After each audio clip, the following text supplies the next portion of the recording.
Assalamualaikum warahmatullahi wabarakatuh. Tepang dina acara anu maneh sareng wakepo urang sami-sami neraskeun jejer carita nu katunda kamari si Rawing Kiwari. Kumaha? Aduh, kaparigelan si Rawing memang luar biasanya. Mohon beki dieu si Rawing beki pogot kalayan kasugri mitra-mitra anu biasa ngadangukeun acara dongeng Kiwari garapan wakepo Kiwari neraskeun si Rawing Kiwari. Lah, luar biasa nu mawi kadelali.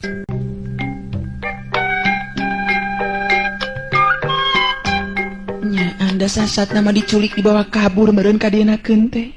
Nya dibawa cara paksa ari kitu mah. Nya ante boga perasaan sigana teh jalur rampang mah untung kita angge make kaburu datang salakina Saraswati nu ngaran si Rawing. Lamun teu kaburu datang mah tang tu kaburu kasungsi meureunna dirina ku jalur rampang. Untuknya untung kaburu datang si Rawing jadi karunya jeung panasaran hayang ningali kaayaan Saraswati. Cenah mah keurina kaayaan teu wala kaya lantaran dilumpuhkeun cik hayang nyahorek ditingali. Ma Ukem bet jadi boga pikiran hayang ningali kaayaan Saraswati nu aya di jero kamar. Ma Ukem terus lempang muruka kamar nu dipake ngerem Saraswati. Berai panto dibuka katingali ku Ma Ukem harita Saraswati ngabebengkang tanpa daya dina luhur tempat sarena.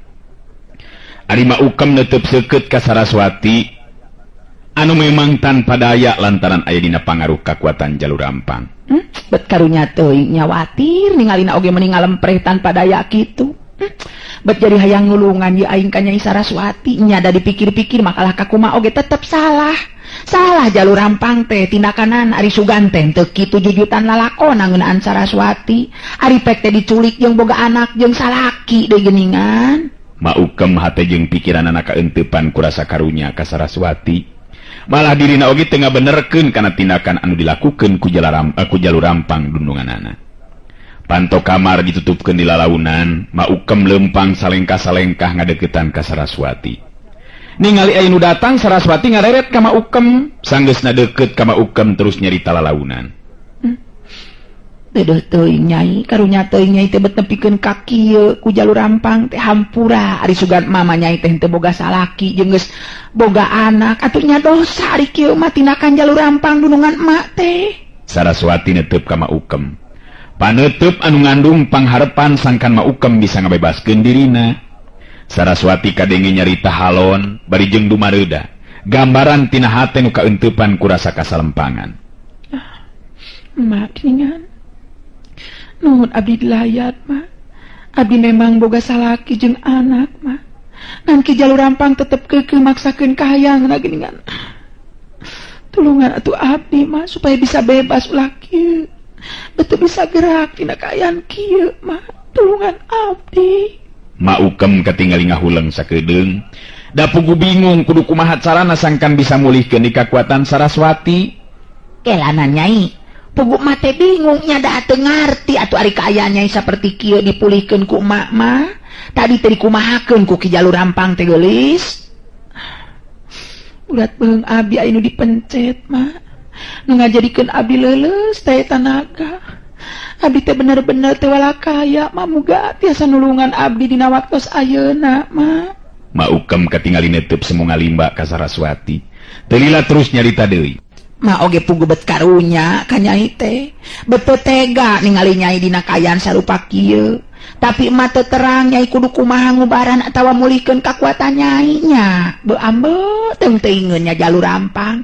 Keke asa kaudang ingetan ieu teh. Keheula Nyai. Ma Ukem katingali harita dua halisna kerung, meh tepung bangun anu mikir jero na keranan.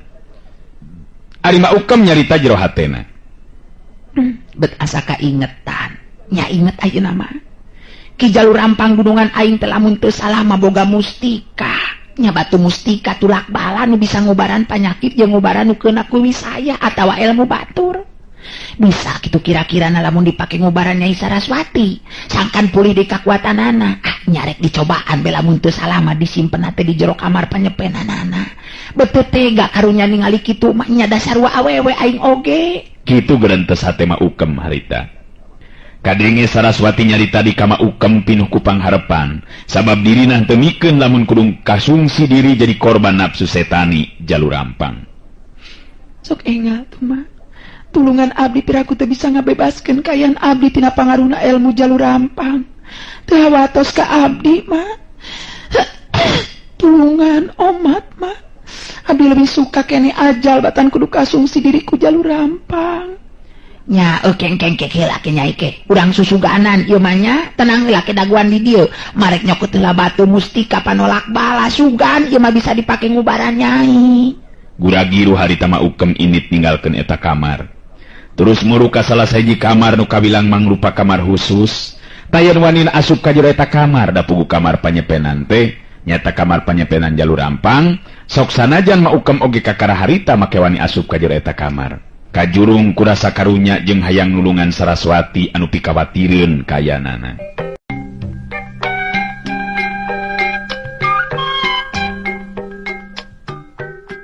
Maukam geus asup ka jero kamar panyepenanana jalur rampang. Katingali dina paradinan aya kanyut kunang leutik tina kain bodas. Maukam ngageleter leungeunna nyokot eta kanyut kunang. Tetela di jero eta kanyut kunang teh aya dua batu herang ngagenclang. Nu hiji warna beureum sedengkeun nu hiji deui mah warna cai ngencelong. Tah, lain ieu asana mah nu sok dipake ngubaran. Nya lain batu ieu mah beureum, tapi nu ngagenclong herang ieu nu kungsi ka intip ku aing dipake ubar mah. Nya ieu meureunna nu disebut batu mustika panulak bala teh. Nya ieu batu tulak bala teh warna herang tina siga cai ngencelong kieu. Nyaan alus ieu batu mustika teh. Batu mustika anu warna beureum mah harita diasupkeun deui kana kanyut kunang ku Maukem. Sedengkeun batu nu hijina deui mah nu herang malah siga aya cai ngenclong dina jero batuna harita terus dikeupel dina leungeunna.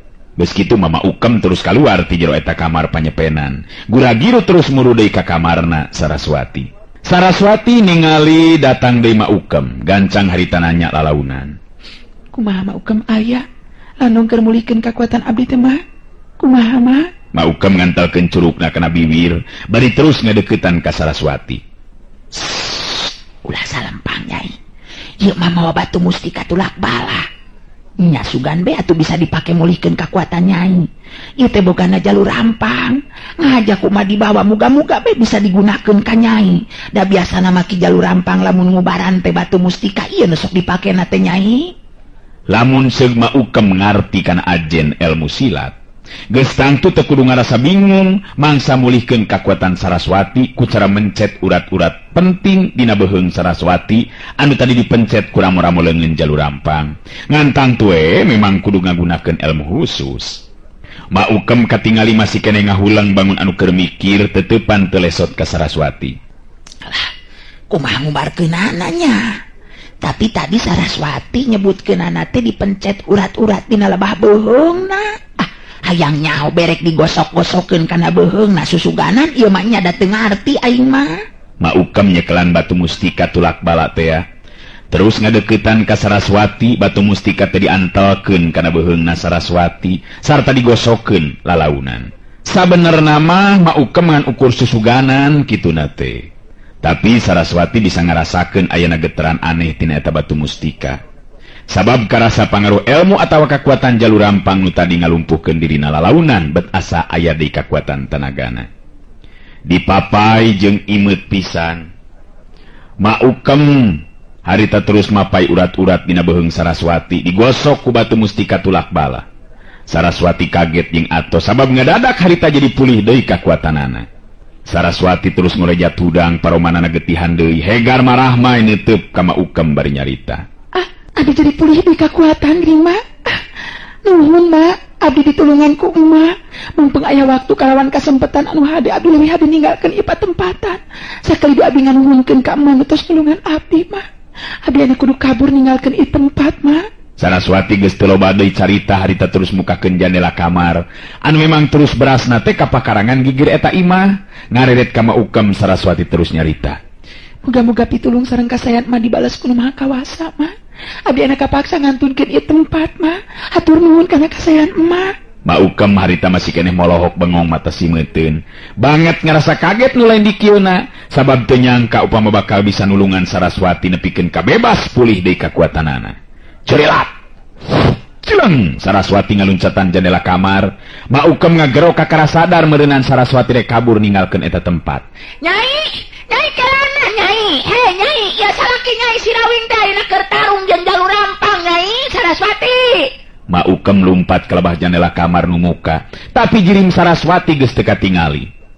Maukem jadi narik napas panjang kakara ina menjadi sadar yen dirina geus ngalakukeun tindakan anu jelas matak ngabahayakeun dirina upama kanyahoan ku jalur rampang sabab dirina geus nulungan Saraswati malah nepikeun ka kaburna pisan.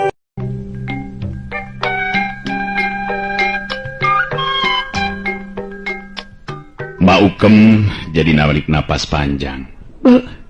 Cilaka lamun kaya kieu mah. Saraswati kalaka terus kabur geningan padahal aing rek ngabejaan tadi teh yen salakina nyi Saraswati nyata Sirawing ayeuna keur tarung jeung jalur rampang. Do ambo geus rupa-rupa pisan aing mah.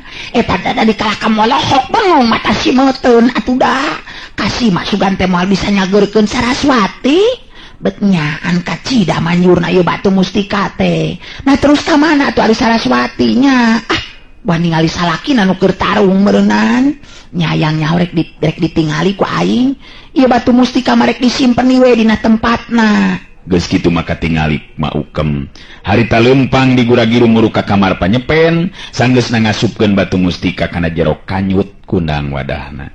Harita Maukem terus kaluar ti jero imah rek nuju ka tegalan tempat pakalangan ijen bobesen Sirawing jeung jalur rampang.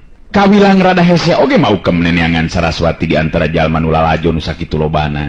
Maukem terus muterkeun paneteupna sugan katingali Saraswati alalajo. Geningan teu katingali Saraswati teh nyaan teu nyahoeun meureunnan. Nyari kitu teh marek nyahoeun kumaha da teu dibejaan meureunnan. Aduh, eta nu tarung kitu bet lieur ningalina oge nu mana ari jalur rampangnya jeung nu mana Sirawing bet meuni cepet kitu jirimna tinjo relat. Maukem neges-neges hayang sidik ka tengah pakalangan pugu memang hese sanajan dibelel-belelkeun oge panona. Sasatna mah tarung dua jago dina tataran ilmu anu geus pada-pada tepi kana puncakna. Jalur rampang harita bener-bener kekerot huntuna. Gemes nu lain di kieuna sabab satiap gempuran anu dilakukeun ku dirina teu boleh bisa kaimbangan ku Sirawing. Malah dina hiji kasempetan nu hade Sirawing mampu ngasupkeun gedoran tonjokan leungeun katuhu kana dada lawan. Hiup jebrod.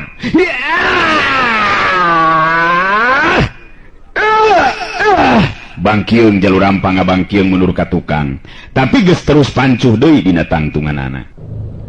Sirawing harita netep seukeut kanu jadi lawan. Sirawing bener-bener harita dina kayaan posisi anu kebenaran alus. Dirina kudu ngaku dina hatena bet kakara ayeuna tepung nguras tanaga ngamangsa ijen jajaten jeung lawan. Sarta jalur rampang memang nibanda daya tahan anu hebat. Buktina gempuran tonjokan Sirawing teu mangaruhan naon-naon sigana teh. Anu sok padahal nenggel pisan kana lebah dadana upama seug ninggang ka jago biasa bet piraku teu amrol remuk tulang dadana. Jalur rampang ngatur napasna sedengkeun Sirawing nyerenge seuri sarta kadenge dinyarita. Punah dua-dua Ki Jalu gede geus saimbang nama yo. Lunas punah kuring teu boga hutang ka Ki Jalu rampung. Punah Ki Jalu rampung. Tengeuna ari boga hutang teh taina mah lamun nganyuk di oge moal loba teuing bayareunana meureun. Atawa kuring ye nu ngajukeun ka Ki Jalu rampung. Nulalajo ting harewos jeung pada baturna sabab ari tinggal roting gorowok jeung baturna masuk sieun si Banteng Wulung bener-bener ngabuktikeun ancamanana. Waduh nyaan hebat gini ngan euy ngaran Sirawing teh. Boha-boha ieu mah yeuh eleh ku si Jalur rampang ku Sirawing yeuh. Tapi bet asa teu percaya dewek melamun Jalur rampang nepikeun ka eleh ku Sirawing mah euy. Pugu dewek oge kaget ningali tandang jeung tata gerakna euy. Nya paling jago samanea ieu mah euy. Marukanan. Nyaan paingan cek belur dewek di lembur batur macana kasohor euy ngaran Sirawing teh. Bagian si Banteng Wulung ayeuna nu ngagorowok ngabobatohan Sirawing. Anu tangtu moal ayeuna wani nyarek ka manehanana. Ngayo paju nerus ka ngawing-ngawing. Ngentong dibere ngampun Kang. ngentong diberi ngampun momokona mah nganu ngaran si Jalum Papang nyina rubuh ngajengkang. Hayo nganten terus ka ngawing-ngawing ngentong diberi deui ngampun Kang nu mokona mah kudu bener-bener ngeleh weh si Jalum Papang ka ngawing-ngawing. Sora si Banteng Bulung meuwuhan daruan mata kaget pikeun sakabeh nu aya di dinya. Beungeut Jalur Rampang beuki beureum lir upama beusi atah beuleuh.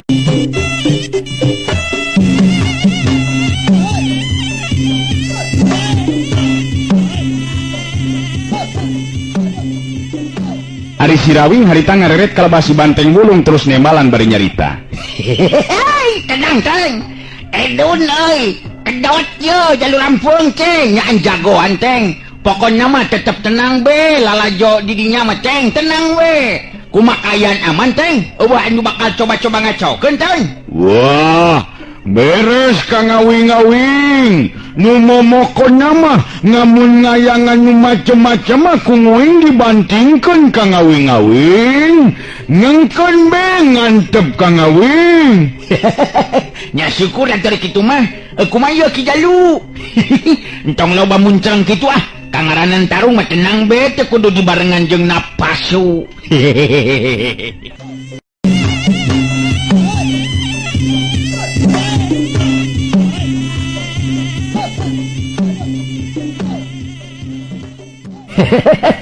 Nya syukur ari kitu mah teng. Kumaha Ki Jalu?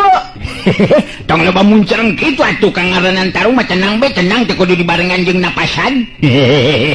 Kumaha urang pindor deui bae teh atawa urang leureuh heula? Nya bisi be urang ngopi heula. Tetep nyaose jeung tenang kayan ayeuna mah tenang we Ki Jalu. Sirawing dina waktu harita estu tenangna keranan. Jalur Rampang sorot panon beki seukeut ka Sirawing lir upama nu mampu nembus kana jantung. Celila terus nyarita. Rawing, si Laing memang kawilang jago nu hebat euy. Kakara ayeuna pangeus ieu lembur ningali kalalajoanan dewek kudu adu hareupan jeung lawan nu bisa tahan leuwih ti 10 jurus. Malah bisa males ngasupkeun panarjang ka dewek. Tapi ingetkeun Rawing. Dewek si Jalur Rampang jago nu jelas bakal jadi rajana jago di Tatara Sunda. Urang teruskeun ieu tarung tanpa leureuk. Upama di antara urang tacan aya nu ngalayang jiwa. Halus. Halus memang kudu kitu. Nah, asal teh. Sia mantong loba lebat deuleu. Awas urang mimitian di Rawing. Sok Jalur Rampang ngawangun deui pasangan dina jurus-jurus ampuh ilmu silat Jabar Layang. Sirawing kerung bari neuteub seukeut kanu jadi lawan, sabab berada beda pasangan Jalur Rampang dibandingkeun jeung pasangan anu tadi geus dilakukeunana. Ngandung harti Jalur Rampang terus ngaronjatkeun ajen jurus-jurus ampuhna.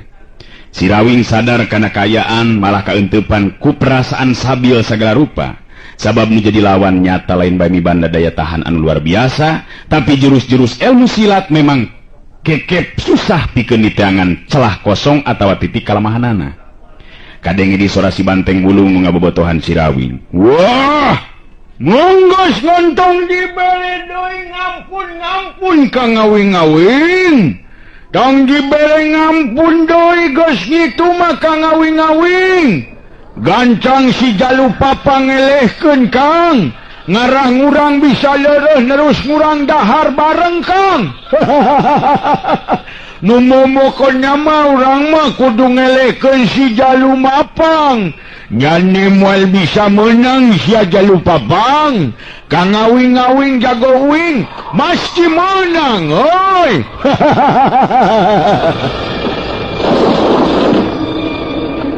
Sirawing nangtukeun sikep dina kayaan anu leuwih waspada. Ngalapis diri ku jurus-jurus ampuh ilmu silat pancatunggal anu kacangking ku dirina. Jurus pancerasa, jurus sarining banyu jeung pancerasa sarining geni dihijikeun. Mangrupa dua gabungan kekuatan anu nebarkeun hawa tiis jeung panas. Pokoknya mah gampang teng cicing hilanan dinya teng. Pokoknya makeun we lain kala ka mokona. Jadi kadengina goreng tah mokona. Ayo, urang teruskeun ditarung. Iya.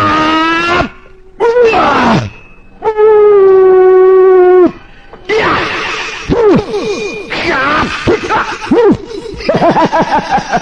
Curelat, cung. Jalur Rampang maju di nerajang.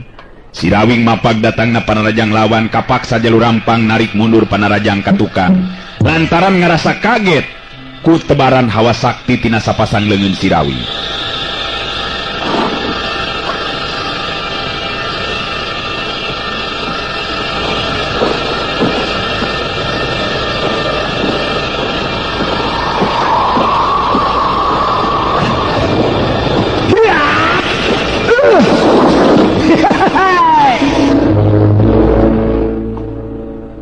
Sirawing mapag datang na parajang lawan, kapaksa jalur Rampang narik mundur panarajang nakatukang. Lantaran ngerasa kaget ku tebaran hawa tiis atau hawa sakti sapasang leungeun Sirawing. Leungeun anu harita nebarkeun hawa panas, sedengkeun sambaran leungeun kenca nebarkeun hawa tiis. Ningali jalur Rampang mundur katukang, Sirawing ayeuna mah anu ngarangseg maju. Antukna kapaksa jalur Rampang ngabendung datang na panarajang lawan. Dua kekuatan harita bantrok di wae. Daligeg, daligeg, daligeg. Dua jirim pada mundur di katukang dua leng.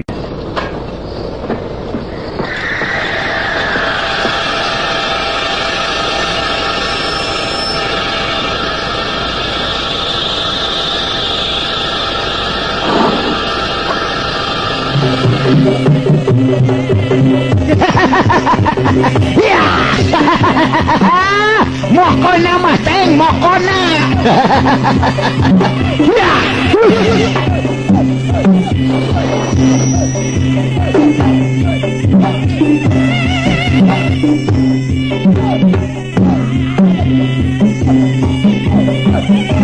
Jalur Rampang sajeron nyingkahan panarajang Sirawing hatena galecok nyarita sorangan.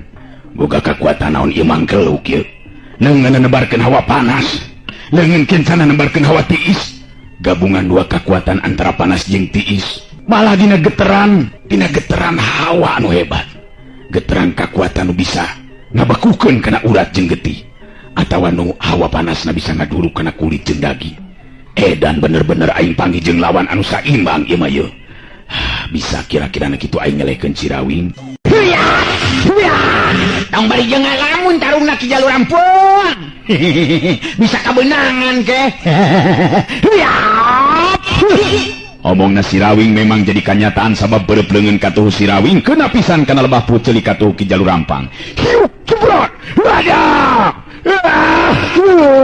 Bangkiung, daligdeug jalur Rampang ngabangkiung bari ngagerok kaget jeung nyeri. Memang jalur Rampang oge sadar balanga saeutik hiji kauntungan pikeun lawan. Karasa puceuli jeung beungeutna asa panas direrabseuneu. Si banteng wulung kadenge harita ngagero deui suka anu lain di kieuna, hatena sabab Sirawing ayeuna mah anu mampu ngasupkeun teunggelanana. Bener kitu Kang Awing-awing. Ngeta ngagara jagong euy. Mokona mah moko-mokona mah ngentong diberengan nyempetan Kang Awing-awing. Ngayo ngaju deui jalu papang. Ngayo ngaju deui lain ngicing itu bae. Maju. Strok jalur Rampang ngawangun deui pasanganana. Malah jelas ayeuna mah dina jurus pasangan anu beda jeung tadi. Katingali jalur Rampang awakna rada ngareundeuk ka handap. Sirawing anu geus sababaraha puluh kali tarung ijen wawasen jeung rupa-rupa jago dina tahapan pangarti nu beda-beda, geus bisa apal kana ketak nu jadi lawan. Jelas jalur Rampang ayeuna bari metakeun kakuatan jurus pamungkas, mangrupa puncakna kakuatan jeung puncakna ilmu nu kacangking ku jalur Rampang.